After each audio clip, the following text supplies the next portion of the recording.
Well, hey everybody, welcome back. Wow, here we are, episode 100, and what a journey it has been. So I thought it would be a lot of fun to spend the next 3 days talking about how I started with one single camera and a microphone and turned abandoned and forgotten places into what you see today. So sit back, relax, and let me take you on a 3-day journey down memory lane. It is an absolutely beautiful day today in the Mojave Desert, so let's get started.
And that's where it all started. And boy, did I have a lot of fun making that intro.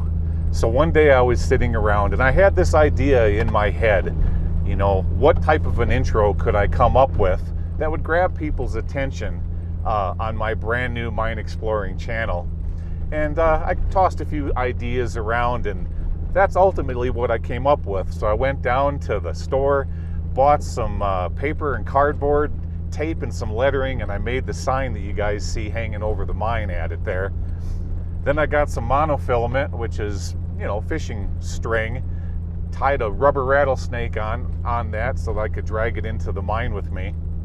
And then I set everything up just right so as I walk into the mine, you didn't see me, but up in the shadows I pulled the cord, and that's when the thing came down and said like, share, and subscribe. Now there's something about that old intro that a lot of you guys don't know about, and it's kind of fun. So while I was making that intro, I had the BLM not 50 yards away from me, pouring concrete foundations around a vertical shaft in the area that they were getting ready to seal up permanently. And so the whole time I'm out there with my Jeep going round and round trying to capture each shot for that scene, I had these guys looking off and wondering what the heck was I doing over there next to this portal. None of them ever came over and approached me and asked me what I was up to, but I thought the irony behind that was pretty darn funny. There's something else about that scene that's pretty funny too. Back then, I didn't want anybody knowing who I was. I was Mr. Mystique, or Mr. Incognito, so I stuffed my clothes full of sweatpants, and I stuffed my shirt so that I would appear more bulky, and of course I was wearing my mask at the time, so when I walked into the portal I looked a lot larger than what I really was. Another thing I did in that scene is when I'm getting out of the Jeep and you see me touch my foot down, I kind of do it slowly like I did. Well, that was a clue as to where I was at that point in time with my health. Having a hard time walking after the chemotherapy, etc. And I put on 2 different boots as a symbol of where I was mentally at the time. I wanted to come across as being like an old codger exploring abandoned mines. I thought that was a lot of fun. So yeah, all of these elements came into place for the very first intro sequence, and I had a lot of fun with it, including the butt scratch. So many of you enjoyed that. You thought that was pretty funny, and I did too.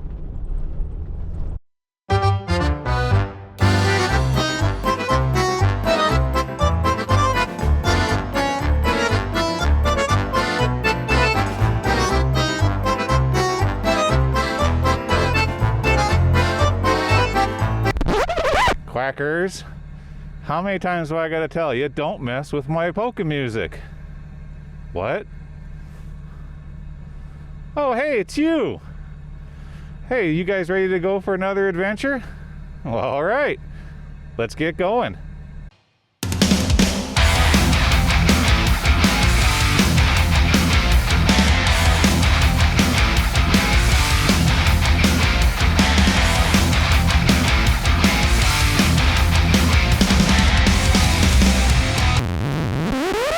Quackers, what are you doing? That was a good song. What? Oh, hey, it's you guys again. Good to see you. You ready to go for another adventure? All right, let's get going. So when I started my channel, I had this concept, and what it was going to be was I was going to be the main character, and I'm running around in my Jeep, Old Bob, another character of the show, as well as with my duck quackers and my hula girl, Bobby. And the idea at the time is as I'm exploring these locations, when people go down into the comments section and ask different questions, you would either receive a reply from me, Quackers, Old Bob, or Bobby. And in the beginning, that was lots of fun. So depending on what type of question you asked, if it was a technical question, of course, it would be answered by me. And then if it was kind of a smarty pants question, it would be answered by Quackers. And so I did that for a few months in the beginning, and really had a lot of fun with that, and a lot of people enjoyed it. But then the channel progressed. So let's move on to a few more episodes. Are you guys really gonna do this? I'm so embarrassed.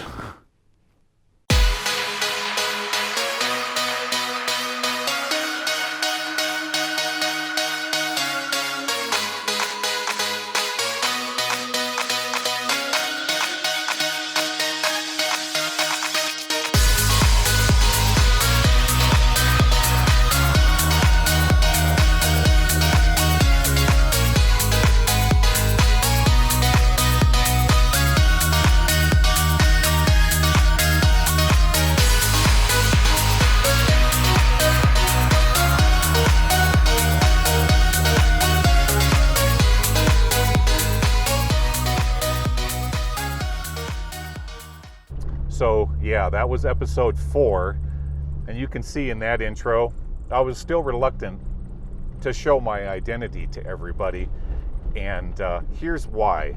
So in my previous 20-year career of working in the explosives industry, primarily professional display fireworks, I made a lot of friends and a lot of good customers along the way, you know, by the hundreds, as one does with a 20-year career.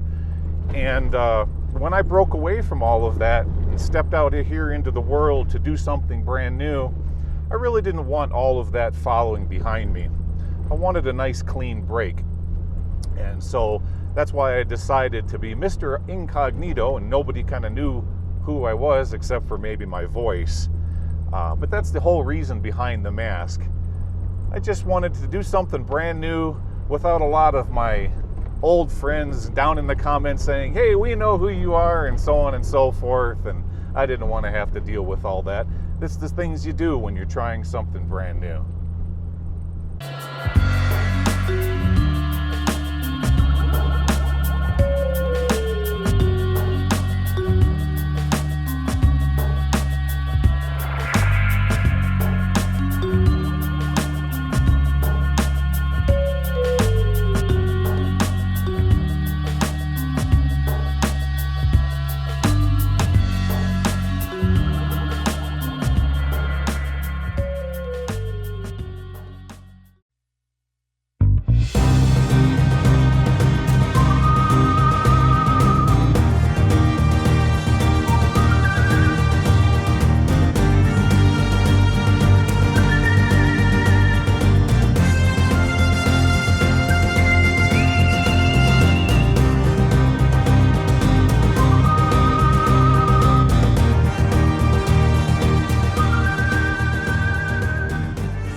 right, folks, well, as promised in that one episode, we got dear old mom today, and we're gonna drop her down this shaft. But first, we gotta make sure we got a good knot here. So I'm gonna use my best shoelace knot. Is that okay, Ma? Okay, there you go. That one ought to hold. All right, well, I'm gonna stand back here and hold on to you. Head on over there. Don't worry, everything's gonna be okay. Wow, episode 7. Wow, was that a long time ago? But there's something interesting about that intro I wanted to tell you about. At the time, my mother, she came down to visit me in Arizona, and she had just turned 80 years old. That rope that I tied around her waist goes all the way back to when I was 16 years old and first got into rope work and climbing. I've had that rope behind old Bob here, or actually I should say behind the seat of many of my different pickup trucks and rigs that I've driven over the years, and I still have it to this very day. That old climbing rope, I've used it so many times to pull people out of ditches, move trees off of trails, and the list goes on and on and on. It would never be used ever again for climbing purposes, but it sure has been a good rope to use for many different other things, and it's kind of special to me.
Then there was episode 9.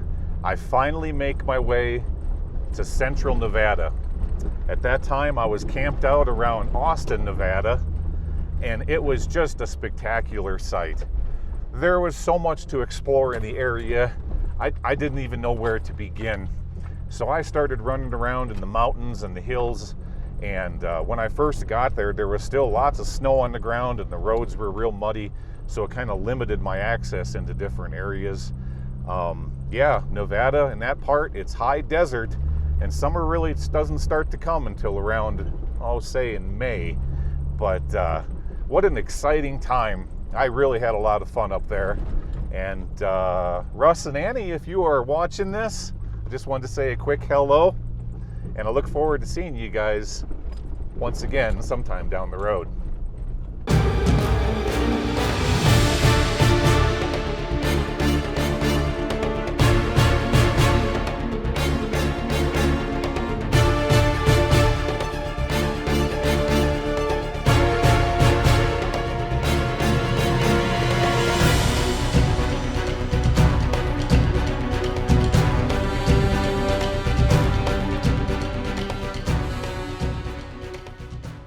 I've got to tell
episode 12. Now here's where things start to get interesting, because this is where I learned how to do overlays and colorization in the editing process, as well as speeding up and slowing down clips.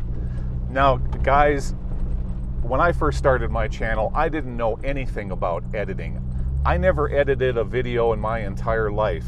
But one thing I did do a lot of during my career is I did a lot of fireworks choreography. So when you're doing choreography with pyrotechnics, you're basically bursting your shells on crescendo, okay? Which is the high points of a song, okay? Well, when you're editing a video, you're pretty much kind of doing the same thing, only instead of using fireworks on crescendo, you're cutting your clips on crescendo. And then depending on how long that crescendo lasts, like if it's a cymbal and it goes, okay, you're going to want to spread that cut out just a little bit so it blends real nice. Or if it's a hard crescendo, really quick and fast, you're going to want to snip it right there so you have a real fast break between scenes. So yes, I took some of my experience in fireworks cut choreography and put it towards editing videos, and it worked out pretty well.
All right, episode 15.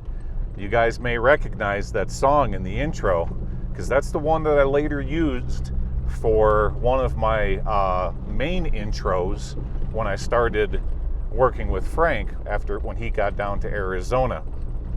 I sped it up in post. I didn't like the pace of the song, but I really liked it because it had a kind of adventurous feel to it, and a lot of you have picked up on that. It does kind of sound like Pirates of the Caribbean, which has a very adventurous feel about it. So I sped it up just a little bit, cropped it, shortened it in different areas into what you heard later on down the road when I made that new intro.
yes, episode 18, and the Mormon cricket invasion.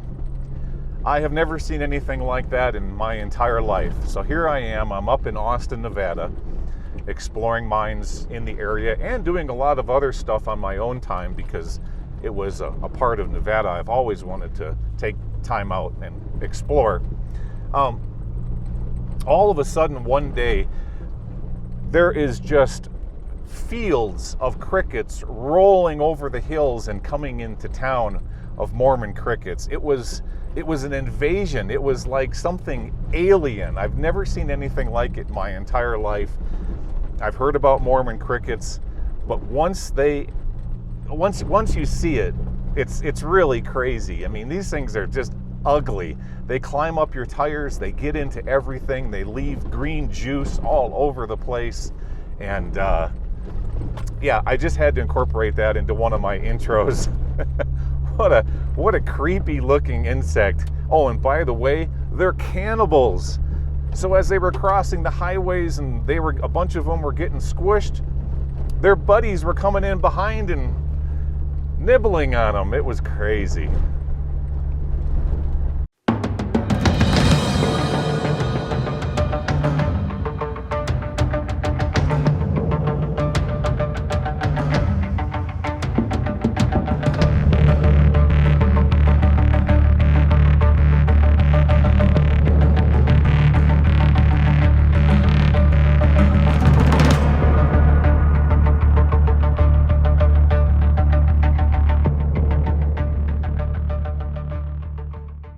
Okay, episode 19. Here's where I started to experiment with my cameras. One of the really cool thing that DJI has in its software with the Osmo One, which is what I was using at the time, has what's called ground image stabilization. And so what you can do is you can rotate around an object while filming it. Then when you bring it into post, you can stitch that object. So even though you're walking on uneven ground, it'll appear as a nice smooth camera shot all the way around your subject.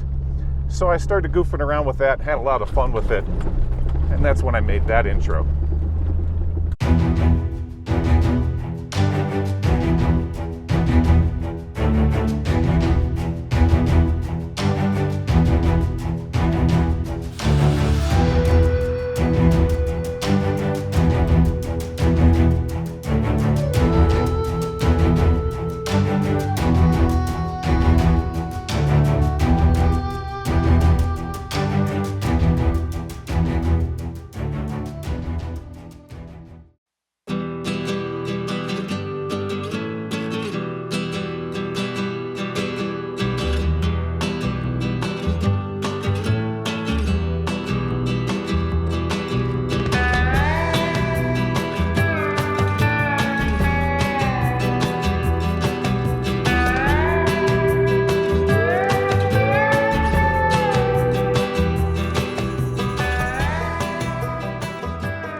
Episode 21. Oh yeah, here's where the fun began. This is when I got online and I started watching YouTube videos and Adobe Premiere Pro tutorials on how to use and implement green screen effects, you know, because there's a lot of free and fair use green screen effects on the internet that you can download and use them as overlays on whatever you're doing. So I thought, oh yeah, this is going to be a lot of fun. And that's when I started here with this one, with the UFO flying in.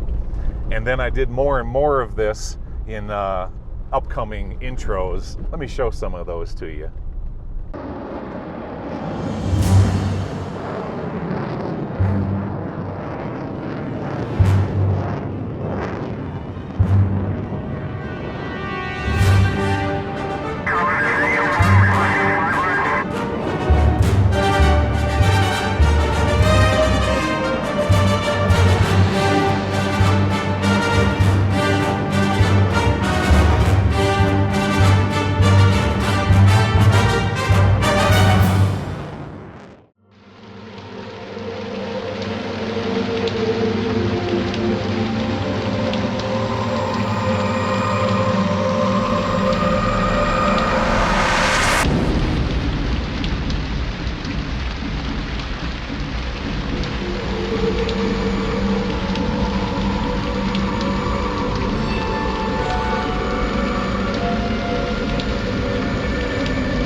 Okay, so it was right around here, episode 25, when the realization hit me that, yeah, okay, these intros are a lot of fun, and doing them is allowing the process to take place on how to learn, how to edit, etc. But now that I started getting better and better at the editing, I realized that these intros really had nothing to do with mine exploration. So it was right about here is when I changed gears and started concentrating more on the location that I'm headed to, and then when I get there, formulate the intro around the subject for the day.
There was a giant railroad spike in the road I just noticed.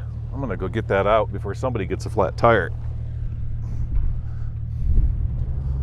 Well, okay, here in episode 27, this is where I learned about how the music can really set the mood when you're setting up your shot for the show. You know, what type of a mind are you going to be exploring that day?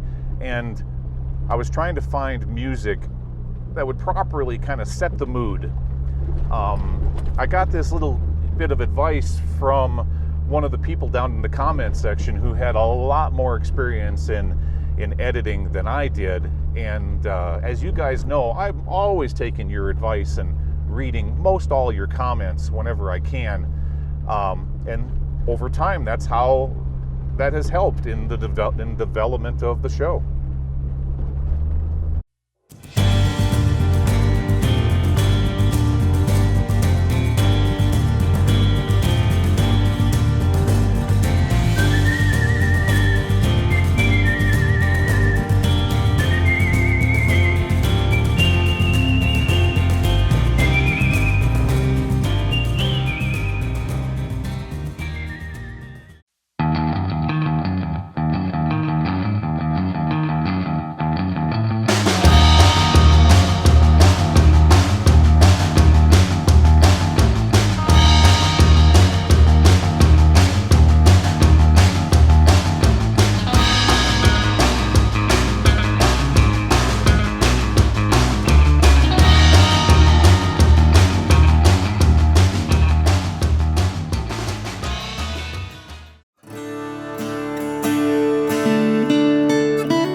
Episode 31.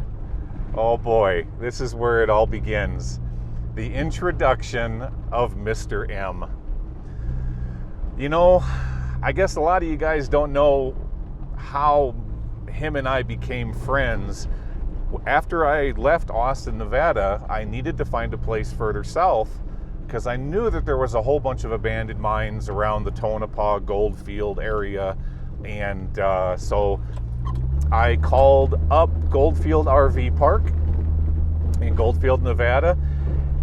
And me and Mr. M, we just kind of hit off a conversation that lasted over 2 hours on the phone. He got pretty excited about what I was doing. So I headed down there, and it was July 4th, 2020, when I come rolling into that RV park, and I met Mr. M for the very first time. Now here in a few more, in just a couple upcoming intros, you don't see Mr. M, but I worked with him on a few mines, and we had a lot of fun together. Our friendship just we hit it off. It was great. We had this kind of chemistry, how we could bounce back jokes off of each other. We were both pretty witty in that respect, and it's just grown into what you guys have seen today. Mr. M is a great guy, and he's just a lot of fun to hang out with. We've got so many cool things planned for the future, and I hope you guys stick around to watch each and every one of our, oh boy, let's just say adventures as well as misadventures. Okay guys, well, thanks for coming along with me down memory lane. This finishes up part 1 of a 3-part series. Part 2 will air tomorrow morning at 7 a.m. Pacific Standard Time. Okay, see you guys then.